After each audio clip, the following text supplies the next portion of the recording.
వికారాబాద్ జిల్లా మద్దూరు మండలం మొమినాపూర్ గ్రామంలో ఇరు పార్టీల మధ్య ప్రోటోకాల్ రగడ తలెత్తింది. గణతంత్ర దినోత్సవం సందర్భంగా గ్రామ పంచాయతీ కార్యాలయం దగ్గర జాతీయ జెండాను ఎగురవేయకుండా అవమానించారని కాంగ్రెస్ నాయకులు మండిపడ్డారు.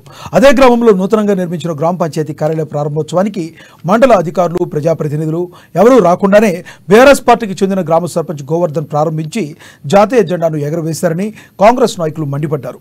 ప్రోటోకాల్ పాటించకుండా నూతన గ్రామ పంచాయతీ కార్యాలయాన్ని ప్రారంభించిన వారిపై చట్టపరమైన చర్యలు తీసుకోవాలని కాంగ్రెస్ నాయకులు డిమాండ్ చేశారు.